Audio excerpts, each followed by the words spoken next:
If you're a leader or a manager, you know this specific kind of anger. You're accountable for outcomes, but you don't control all the variables. A deadline slips because of a dependency you don't own. Priorities change midweek after commitments were made. Your boss is escalating, your team is stressed, and you can feel the heat rising in your chest. And here's the problem. Leadership isn't about never getting angry, but it is about what you do with anger once it arrives. Because anger is easy to leak. It leaks downward as tone, sarcasm, pressure, intimidation. It leaks sideways as blame, gossip, or passive aggression. And it leaks upward as reactive pushback or compliance with resentment. Today, I want to give you a practical way to work with anger, especially if you're in that accountable without authority role that so many managers live in. In this video, we'll explore why anger shows up so intensely for leaders, a simple model to separate the signal from the story. I want to give you 2 tools you can use immediately, one for your team and one for managing up, and how to turn anger into clarity, the boundaries you need, and how to repair.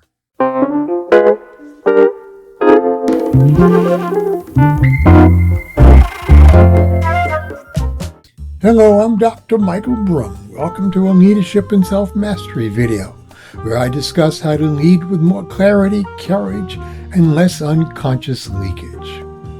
For leaders, anger often isn't about being too emotional. It's about blocked agency. Anger tends to show up when something important feels threatened: quality, fairness, trust, credibility, or safety. And you feel constrained in what you can do about it. That's the middle manager's daily reality. You're absorbing pressure from above while trying not to dump it on the people below. You're translating strategy into execution, and you're often held accountable for outcomes you can only partially influence.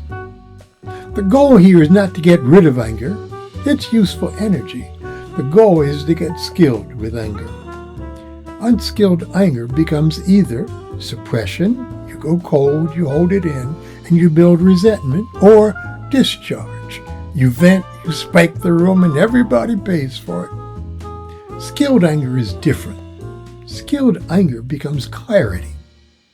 Here's a distinction that's very important. Anger has a signal, and it has a story. The signal is what anger is pointing to: a boundary, a value, a risk, an unmet expectation. The story is the interpretation your mind adds. They don't care. They're incompetent. They disrespect me. No one has my back. The core leadership move here is to honor the signal, but be curious about the story. Your anger may be about a problem and inaccurate about a person. If you don't separate signal from story, you end up leading from accusation.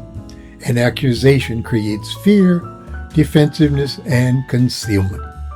Exactly the conditions that produce more mistakes. To be more concrete, let's consider 2 scenarios. Here's scenario A. A direct report misses the deadline on a deliverable your boss needed for a client update. There is no early warning. Now your boss is escalating and you can feel the pressure. You call the person into your office or onto Zoom. At this moment, you have 2 paths. Unskilled anger sounds like, "How could you let this happen? This is basic. I'm tired of chasing you." It shows up with a tone that says, "You're a problem." Maybe you don't even raise your voice, but the tension is felt anyway. Skilled anger does something totally different. It contains the heat long enough to become precise. So here's our first tool. It's the 3-step anger check. Before you speak, run this quick internal check. It only takes 20 seconds. Step 1. What happened? Facts only. Was it a deadline miss? No heads up? Client impacted? Escalation? Step 2. What does it threaten? What's really at stake here? Reliability? Trust? Teamwork load? My credibility? Client confidence? Step 3. What do you need? I need earlier warnings. I need a realistic plan. I need follow-through. I need us to fix the system that made this predictable. Here's the key. If you can't name what you need, your anger will come out as control, as pressure, as blame, or an aggressive tone. This check turns anger from a weapon into information. Now when you speak, you stay in control, not your anger. So your message lands with clarity, not threat. Use this simple structure that moves from impact to expectation to next step. Impact is what's observable and specific. The deliverable was due yesterday. It wasn't delivered, and we didn't have a heads up. The client escalated, and the team had to scramble. Those were the facts. Expectation is stating your standard without shaming. When a deadline is at risk, I need a heads up at least 24 hours in advance. That's a minimum. And the next step is the consequences and the support needed. Let's identify what broke. Planning, workload, clarity, or follow through, and let's fix that. Then ask 2 specific diagnostic questions. What got in the way? What will we do different next time? And what do you need from me? This isn't soft, it's direct. It's just not toxic. And if a consequence is required, reassignment of tighter check-ins, a performance plan, you state it as reliability, not punishment. You want to say, this standard matters and we're going to meet it, but without fear being the method. Here's a question for you. When you're angry as a leader, do you get clearer or do you get louder? Many leaders, when they are angry, confuse being firm with being forceful. Firm is setting a clear boundary, making a clear request, communicating a clear consequence. Forceful is pressure, threat, humiliation, and intimidation. Force might produce compliance, but it also produces concealment. And concealed problems become expensive problems.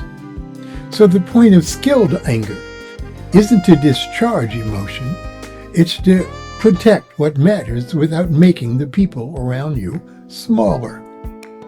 Here's scenario B, managing up when you're angry. Leadership changes priority midweek. The new priority is urgent, of course, but you're still expected to deliver the old commitment as well. You can feel the anger because you know what this creates. Weekend work, burnout, rush decisions, and eventually failure.